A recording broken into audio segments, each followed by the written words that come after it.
So hello বন্ধুরা, আমি তোমাদের প্রভূষণা অ্যান্ড আমরা তোমাদের কাশ্মীর। সবাইকে জানাই গুড মর্নিং। আর এই অনেক দিন পর ভিডিও শুরু করছে, সেই জন্য জানাই অনেক শুভেচ্ছা, অনেক ভালোবাসা সবাইকে। আর সবার আগে সকাল শুরু হতেই এই সুন্দর সুন্দর ফুল গাছগুলো তোমাদেরকে দেখাই। দেখো আমার ব্যালকনির মধ্যে আমি কত ধরনের গাছ বসেছি, সব ফুলের, জবা ফুলের গাছ, এই যে একটা গাঁদা ফুলের গাছ, এটা চন্দ্রমল্লিকা ফুলের গাছ, এটা গোলাপ ফুলের গাছ। সো এই যে গোলাপ ফুল গাছ, ক্যাপসিকাম গাছ, টমেটো গাছ, লঙ্কা গাছ, এলাচ গাছ, কলমি শাক পর্যন্ত ঘরের মধ্যে, মানে সমস্ত ধরনের গাছ আমার ঘরে পেয়ে যাবে। আর এই যেখানে তো কত বড় একটা নীলকণ্ঠ ফুল ফুটেছে। সো যাই হোক, এই দিকে আমি রান্না বসিয়ে দিয়েছি। আর এই যে ডিম ভাজা হচ্ছে, খুব লাল লাল করে ডিমটাকে ভাজা করবো আর আগে, কারণ আমার বরজান খুব খুব খুব লাল লাল করে ডিম ভাজা পছন্দ করে। তার আগে আমি আলুটা ভেজে নিয়েছি। সত্যি কথা বলতে আমার ফোনটা খুবই খারাপ হয়েছিল এতদিন ধরে, তো ব্লগ করতে পারছিলাম না। সো এই জন্য আমি আজই মনে করলাম যে ঠিক আছে, ব্লগটা আবার আগের মতো শুরু করি, তো ওই জন্য শুরু করলাম। আর এই দিকে বরজানকে ডেকে দিয়েছি, দেখি উঠেছে কিনা। এই যে বাবু উঠে গেছে। আর এই যে দাঁত মাজতে মাজতেও সে ফোন ঘাঁটছে, মানে ফোন ঘাটার অভ্যাসটা যাবে না এর কোনো দিন, সেটা বুঝে গেছি। সো যাই, নাহলে আমার ডিমটা একদমই পুড়ে যাবে। ডিমটা দেখি কী অবস্থা। এই যে ডিমটা আমার খুব ভালো করে ভাজা হয়ে গেছে। ডিমগুলোকে এবার আমি আস্তে আস্তে তুলে নেব। ব্লগ করতে কেন চাই না এবার দেখো, বুঝতে পারছো যে এই এক হাতে ক্যামেরা ধরে এক হাতে রান্না করা যে ইম্পসিবল, একদমই পসিবল হয় না, একদমই করা যায় না। আগে করতে পারতাম না, তাও জোর করে করে করতাম। আর ঠিক এরকমভাবেই করতে করতে আমার ফোনটা জলে পড়ে খারাপ হয়ে গেছিলো।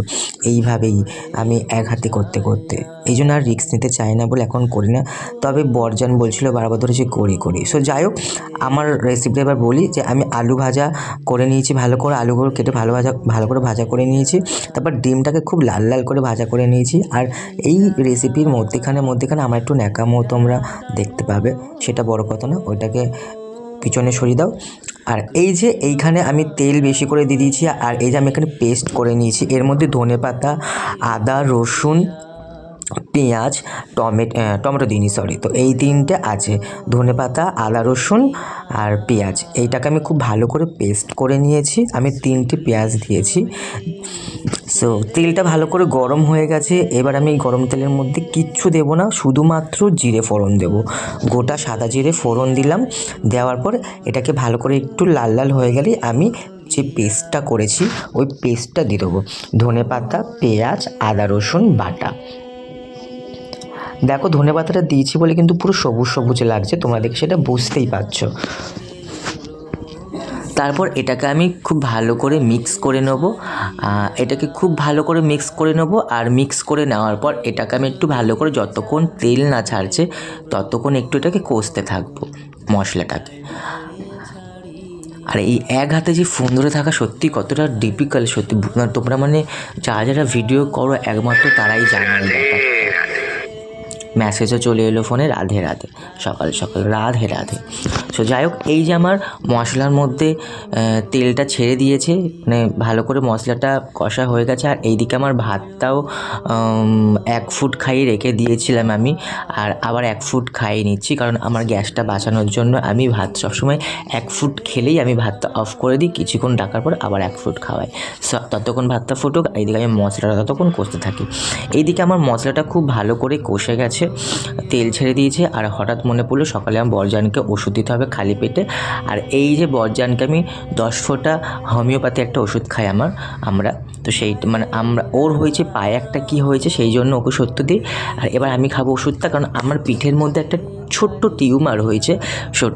সেই টিউমারটার জন্য আমি হোমিওপ্যাথি খাই, তো আমাকেও 10 ফোঁটা একটা ওষুধ দিয়েছে। এইবার দেখো আমরা দুজনে মিলে ওষুধ খেলাম।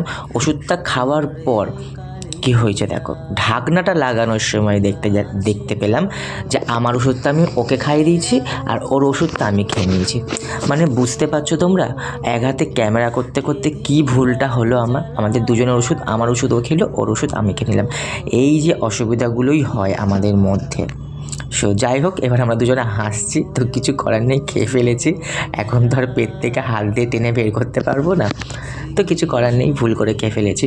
তো চলো এবার রান্নাটা দেখি কী হলো। সেই একদম ভালো করে দেখো মশলাটা কষে গেছে। এইবার এর মধ্যে আমি কিছু মশলা দেবো। ও হ্যাঁ, ওই পেস্টটার মধ্যে আমি কিন্তু অনেকগুলো কাঁচা লঙ্কা দিয়েছিলাম, কারণ আমি ভেবেছিলাম আমি লঙ্কার গুঁড়ো একদমই ইউজ করবো না, এই জন্য কিন্তু আমি শুকনো লঙ্কাও দিইনি। কারণ হচ্ছে আমি খুব শুকনো লঙ্কা খোর, মানে প্রচুর শুকনো লঙ্কা খাই, সেই জন্য আজকে আমি ভাবলাম যে আমি কাঁচা লঙ্কা দিয়েই রান্না করব। সো এবার আমি এই মশলাটার মধ্যে আমি জানো এই যে তোমরা দেখছো এখন, এটা আমি লঙ্কার গুঁড়ো দিচ্ছি না, এটা আমি কাশ্মীরি লঙ্কার গুঁড়ো একটু বেশি করে দিয়েছি যাতে লাল হয়। আর এটার আগে না আমি ভিডিও করেছি, আমি ভেবেছি হয়তো ভিডিও করেছি, কিন্তু দেখি ভিডিও হয়নি, মশলা দিয়েছিলাম আমি হলুদ গুঁড়ো আর লঙ্কার গুঁড়ো একটুখানি দিয়েছিলাম, মানে সামান্য একটুখানি লঙ্কার গুঁড়ো, জিরের গুঁড়ো, ধনের গুঁড়ো দিয়ে ভালো করে কষিয়েছি। কষানোর পর আমি একটু এই লাল লঙ্কার গুঁড়োটা দিলাম। লাল লঙ্কার গুঁড়োটা আমি একটু বেশি করে দিয়েছি যাতে একটু লাল লাল হয় আর একটু ঝাল ঝাল হয়, তবে ঝালটা আমি কাঁচা লঙ্কারই খেতে চাইছি আজকে, সেই জন্য কাঁচা লঙ্কা দিয়েই ঝাল করেছি। তোমরা কেউ না চাইলে লঙ্কার গুঁড়ো দিতেও পারো, আবার নাও দিতে পারো, সেটা তোমাদের ব্যাপার। সো এবার আমি মশলাগুলো দিয়ে দিয়েছি, মশলাগুলো দিয়ে আমি ভালো করে কষিয়ে নিচ্ছি, খুব ভালো করে কষিয়ে নিতে হবে। হ্যাঁ, যতক্ষণ মশলাটা কষছে ততক্ষণ তোমাদের একটা কথা বলে রাখি, ভিডিওটা যদি খুব ভালো লেগে থাকে তাহলে অবশ্যই কমেন্টে জানিও, শেয়ার করো, লাইক করো, সাবস্ক্রাইব করো। আর মশলাটা কষানোর পর এই যে আমি একটা টমেটো কেটে এর মধ্যে দিয়ে দিলাম। এই টমেটোটাকে একটু নাড়িয়ে আমি এটার মধ্যে সামান্য পরিমাণে নুন দিয়ে দেবো, বা তোমরা সামান্য পরিমাণে নুন দিতে পারো, বা আন্দাজ মতো তোমরা যদি একবারে নুন দিতে চাও তোমরা একবারে তোমাদের আন্দাজ মতো নুনটা দিয়ে দিও। তো আমি একবারে আন্দাজ মতো আমি নুনটা দিয়ে দিয়েছি। এই নুনটা এখন দিলাম এই কারণ টমেটোর পর তুমি যদি নুন দাও তাহলে টমেটোটা খুব তাড়াতাড়ি নরম হয়ে যায়, সো আমি একটুখানি এটাকে রেখে দেবো। আর আমি কিন্তু খুব কম, মানে মিডিয়াম আছে রান্নাটা করছি। এবার ততক্ষণ এইদিকে আমি আমার ফ্যানটা গেলে নিই, ততক্ষণ ওইটা নরম হোক টমেটোটা। এই যে ভাতটা আমার হয়ে গেছে, ভাতটা আমি ফ্যানটা গেলে নিচ্ছি। কেউ ফ্যান গেলে নিচ্ছি বলে, কেউ মার গেলে দিচ্ছি বলে, যেটা বলে। সো আমি ফ্যানটা ঝরিয়ে নিচ্ছি।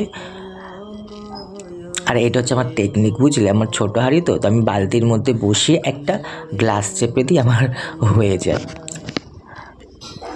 তো সংসারে কত কাজ বুঝতে পারছো, বউ হওয়া কিন্তু চারটিখানি কথা না। সো যাই হোক, এইদিকে আমার ভাতটা বসানো হয়ে গেল, আর এইদিকে দেখো আমার টমেটোটাও অনেক নরম হয়ে গেছে। এবার টমেটোটাকে ভালো করে আমি মিক্স করে নিচ্ছি মশলার সাথে। এই যে দেখো, তোমরা দেখতে পেলে যে আমি টমেটোটা প্রেস করছি, কত তাড়াতাড়ি দেখো পেস্ট হয়ে যাচ্ছে খুন্তির এতে আলতো আগাতেই। এই কারণেই আমি নুনটা টমেটোর পরে দিয়েছিলাম, যাতে টমেটোটা নরম হয়ে যায়। সো আমি টমেটোটা ভালো করে পেস্ট করে নিচ্ছি, দেখো কত সুন্দর পেস্ট হয়ে গেল।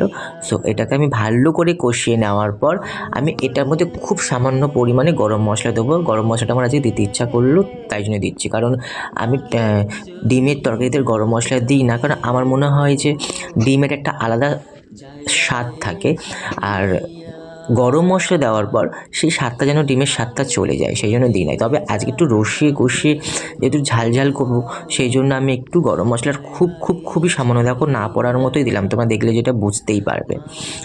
তো আমি একটু সামান্য গরম মশলা দিলাম, দিয়ে ভালো করে এটাকে মিক্স করে নেবো।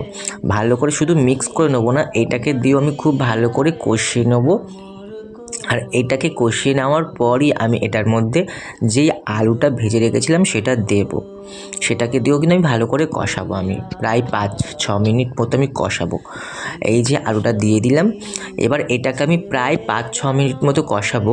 5-6 মিনিট মতো কষাবো এই কারণে যাতে একটু তেল ঝাল মানে সব আলুর মধ্যে একটু ঢোকে, আর আলুটার মধ্যে একটা আলাদা টেস্ট আসে, সেই জন্য। আর খুব ভালো করে কিন্তু মিক্স করতে হবে, খুব ভালো করে কিন্তু কষাতে হবে।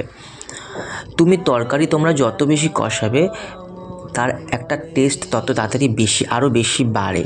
আর এইদিকে আমি বরজানকে চাউমিন করে দিয়েছি। আর এটা আজকে চাউমিন না, আমরা কালকে রাত্রে ডিনারে খেয়েছিলাম চাউমিন বানিয়ে। সো সেখান থেকে আমি একটু বেশি করেই করেছিলাম, কারণ সকালে তো ঝটপট করে এই যে দেখছো তোমরা রান্না করতে হয়, আর তার মধ্যে আবার আলাদা করে জলখাবার বানাতে অসুবিধা হয়, টাইমটা অনেক যায়, ওই জন্য আমি এখন একটু গরম করে ওকে দিয়ে দিলাম। ও ততক্ষণ খাক, আমি ততক্ষণ রান্নাটা আমার হয়ে যাক। আর এই যে আমি সামান্য একটু চিনিও দিয়ে দিলাম, চিনিটা দিতে আমি ভুলে গেছিলাম, তো সেই জন্য আমি এই চিনিটা এখন দিয়ে দিলাম। চিনিটা দিলাম এই কারণে, কারণ একটা ঝাল আর একটা মানে কী বলে, একটা ব্যালেন্স করে, ঝাল মিষ্টিটা ব্যালেন্স করে, আর সেটাতে ওই ব্যালেন্সটার সাথে একটা আলাদা টেস্ট আসে, সেই জন্য। তো সামান্য একটু চিনি দিয়ে দিলাম। এবার এটাকে আমি খুব ভালো করে আবারও একবার কষিয়ে নেবো প্রায় 2-3 মিনিটের জন্য। আমি এই রান্নাটা অনেকটা সময় ধরে করেছি, সেই জন্য আমার রান্নাটার টেস্ট অনেক ভালো হবে। কারণ তুমি মশলা যত বেশি কষাবে, তোমার তরকারির টেস্ট সবসময় তত বেশি বাড়বে। আর তুমি যদি অল্প কষাও, তোমার টেস্টটাও সেরকম অল্প অল্প লাগবে। তো ব্যাপারটা হচ্ছে এটা। সো যাই হোক, তো এটা দেখো আমার মোটামুটি কষিয়ে এসেছে, আমি ভালো করে কষিয়ে নিয়েছি তরকারিটাকে। আর আমি না এইটা ক্যামেরাটা অফ করে একটু জলদি কষিয়েছিলাম, মানে একটু করে জল দিয়েছি আবার কষাচ্ছিলাম, একটু করে জল দিচ্ছিলাম আবার একটু করে কষাচ্ছিলাম। তো দেখো এবার কি সুন্দর একটা আমি টেস্ট করলাম, পুরো আমার নুন চিনি সমস্ত কিছু ঠিক আছে। আর এবার যে আমার ভাজা করা ডিমগুলো ছিল, এই ডিমগুলো আমি এখনই দিয়ে দিলাম এই কষানোর মধ্যেই। তার কারণটা হচ্ছে অনেকে ঝোলটা একটু এই হয়ে গেলে তখন দেয়, কিন্তু আমি এখন দিলাম এই কারণে, কারণ আমি ডিমগুলো একটু চ্যালা করে আমি ভেজেছিলাম। আর এই ডিমটা এখন দিলাম এই কারণে, যাতে মশলাগুলো খুব ভালো করে ডিমের ভিতরে ঢুকে যায়, কারণ ডিমের ভিতরে মশলাগুলো ঢুকে গেলে ডিমটারও একটা আলাদা স্বাদ আসবে। তো সেই জন্য আমি এটাকেও ভালো করে মিক্স করে এবার কষাবো, একটু 2 মিনিট মতো কষাবো, 2 মিনিট কি 1 মিনিট মতো কষাবো। তোমাদের হাতে সময় না থাকলে তোমরা নাও কষাতে পারো, সেটা কোনো ব্যাপার না। এবার এটাকে আমি ভালো করে কষিয়ে আমি পরিমাণ মতো জল দিয়ে দিলাম। আমি যেই জলটা দিলাম এরকম জলটাই দিলাম এই কারণে, কারণ আমি একটু গ্রেভি করবো, খুব ঝোল আমি করবো না, তোমরা সেটা দেখলে বুঝতেই পারবে।